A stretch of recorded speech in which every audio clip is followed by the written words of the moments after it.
Okay, welcome back. Another episode of Mael Time podcast. I'm Daniel Mael. Here today is a special soul and a volunteer in the Israeli Defense Forces Reserve Unit. I'm not going to mention name or show face so we can have a more open discussion about the reality on the field when it comes to equipment. So, um, with that, I want to welcome our guest. And if you could just describe a little bit of what you've been doing since October 7th. Got recruited on the 7th, and besides a few weeks of relief, we've basically been fighting more than a year, way over than 350 days. Wearing our uniforms. Most of the time, we've been in Gaza, different locations, and now we're up north, And in terms Lebanon. of it, and you say mention your uniform, which is a good way to segue, a good segue into this situation. What did your equipment look like on October 7th when you first showed up? Well, we got basic weapons, not the weapons we should have gotten. Regular M16, and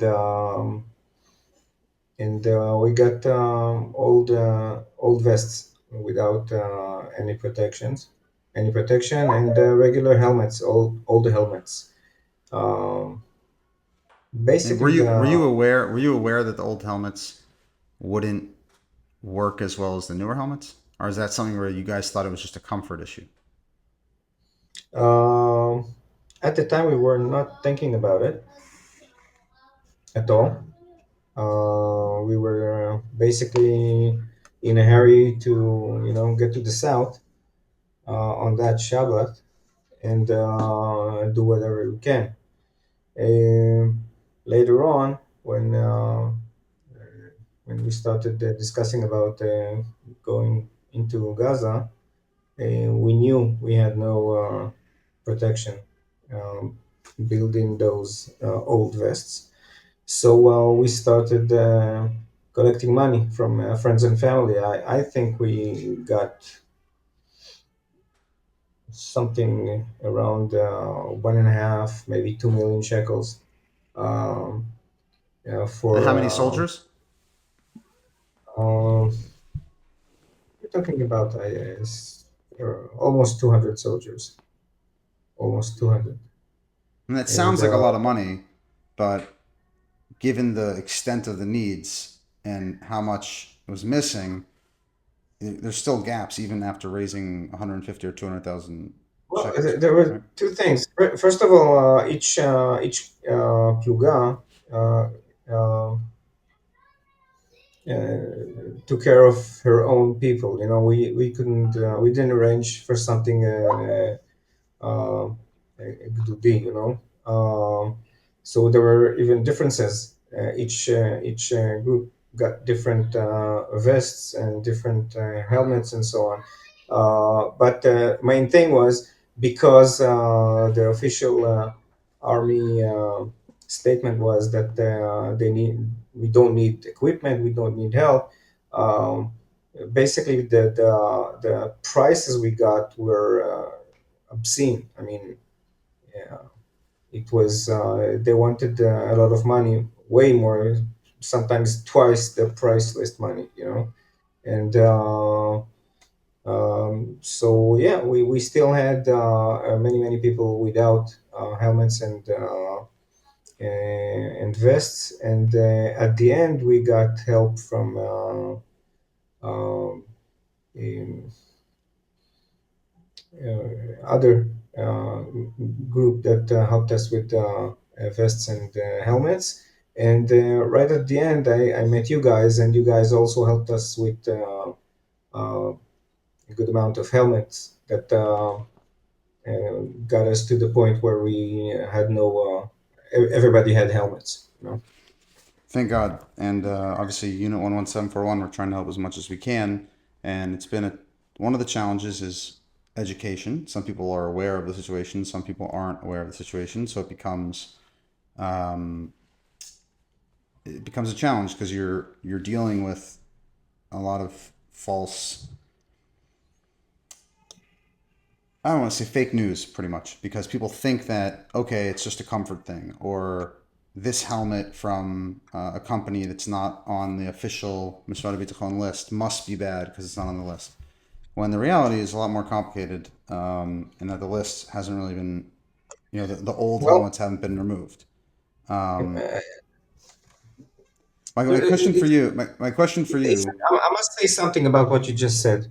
yeah, First of all, maybe a small percentage, some sort of percentage of the people want this equipment because it's nicer, whatever. But first time I got into Gaza, I got something from the army. We got one set of ceramic thing, whatever it was. It wasn't something that goes into the vest, and and I went there on I think it was a 6 hour mission, and at a certain point, I wanted somebody to shoot me because my head was exploding. Okay, and it was so uncomfortable putting the old vest over the that weird ceramic protection that we were basically sitting ducks. Okay, we need to function wearing these things. of course. Uh, Once I got out, I had to take it off and give it to somebody else getting in because we got about 6 or 8 pieces of that thing, and we looked like Ninja Turtles. It wasn't something that I wanted to fight with. And if it was up to me, by the way, and that was the only option, I would prefer not having it at all, even though I'm sure would have given me some sort of protection. But I want to be mobile, be able Do to you move, be think able to. do you think that obviously there's an argument that the IDF needed to publicly state that everything was fine because they didn't want to have any problems, letting enemies know. Do you think that it was um, do you think that it was that was the strategy and that the IDF legitimately wanted to didn't want to give an upper hand to enemy states or terrorist organizations, or do you think that there was actual lack of information, or they genuinely believed that everything was okay and everything was there internally? Um, I never heard this theory before, so I cannot say whether it's true or not. Uh, I think I'll tell it. you, that's what they were telling the Americans privately. They're saying, "Oh well, we don't want the enemy. We don't want Iran to know that we are short on equipment, and therefore they would think that they can strike us more easily." That was something that they were trying to put out there. We would have done the mission without the equipment. Okay, let's put it straightforward. We would have done the mission without that equipment, but we would have had more casualties, and that's it. That's the bottom line, you know. Uh, Absolutely. What would you say? What percentage of the equipment that you guys um, ended up using in the field? What percentage of it, aside from a gun, was donated? 95%. So for 200 soldiers, you had 95% of everything was donated. Yeah. Um, If we're talking about vests and helmets, um, uh, I would say 100% is not necessarily donations, because most of what we got was money we got from friends and families. I didn't know you guys until the end, right. and you No, just but that helped still us counts. That still closing. that still counts as a I know, it's donation. same Yeah, same yeah, thing, yeah. same thing. Because I know how hard we worked. I mean, there was this guy in one of the platoons that said, "I'm going to be to vouch for the platoon, and if we won't be able to raise the money, I'm paying for everything by myself." Because that was the how severe the situation was. Okay, and I was amazed by people that said, I don't know what, I'm putting my life savings on it because I wouldn't let my buddies go into Gaza without having the equipment. But because nobody took responsibility on it from the army, we got excellent equipment, but I know that several units got poor quality equipment because nobody took over it. The prices were way too high, And if the army would have taken responsibility over the fact that we lack equipment, he could have gotten, first of all, more donations, get the better equipment, better standards, and faster, and prices would have been cheaper, and so on. So I don't understand that statement that we don't need equipment, okay? Because the people on the field thinks otherwise, okay? And I And also, as an observer who's been very active in trying to help in a number of different ways, I also see the trickle down effect and how it affects injured soldiers, how it affects widows and orphans and communities that need to be rebuilt, because there have been a number of times where people have reached out to us and asking for assistance with really important causes. But our response has been that our primary focus is on equipment because we're trying to make sure that the soldiers have everything they need. And when that's finished, we can move on to other projects that are also important but aren't quite in the life and death category. And it's really difficult to see that there's so much money that's been spent on equipment because of that void. And there's money that could have been spent on helping people that have needs that private charities oftentimes would take care of, but we're not afforded that luxury now because we're focused on helmets and vests and everything else. And to me, that's just extremely sad because there'd be so many people we could help if the Ministry of Defense and the people in power that are in charge of this would take responsibility, like you said. Um, I will say one of the positives is that there's been so many amazing relationships that have been developed between people like yourself and our group and others. And that part has been really nice to see, and to see proud Israelis, proud Jews that are out there wanting to fight for the Jewish people, even if you had flip flops and no shirt and an iron sight, you'd still go out there, and that's unbelievable. And it's, you guys are made from something else, and to me, that's unbelievably inspiring. And I'm glad that I got to see so many of these examples for myself. Um, so going forward, I guess I know we're both short on time here, but what do you say in terms of ways we can improve this as Jewish people worldwide and Israeli society, whether that's Knesset or the IDF? What are the ways that we can make things better? um, well, I think that first of all, we're going into winter is coming, as they say, and my personal team needs um, warm clothing. And I'm not talking about we get what they call hermoniot, but we can't use it in missions because it's not we can't function with it. Um, um, I'm trying to remember the name of the product, but we basically we need uniforms that can stop water from coming in. And I'm not talking about the storm thingy, whatever. I don't know the name in English. Basically, you're We have saying like that there's the winter conditions and that you still Gore-Tex. Gore-Tex is fundraise. the name. Right. Okay. Gore-Tex uniform. That's what we need, and it's up, I couldn't get it up to right And what now. happens? What happens if you go through the logistics to try to get something? Uh, they give us what we can. The people that work with us are gold. Okay, they're excellent people. In most cases, they are also reserve or Sadir soldiers that are extremely committed. But they work in a system. So it's like I said earlier. We can manage having using the equipment that we have. I went once to a mission and it started to rain and I was soaking wet for 6 hours, for 6 or 7 hours in an open vehicle. Okay, I survived it. We all survived it. The mission went well, and everything was fine. But it's not fun being soaking wet for 6 or 7 hours, and that was in Gaza, and the winter over there is easy. Now we're talking about Lebanon.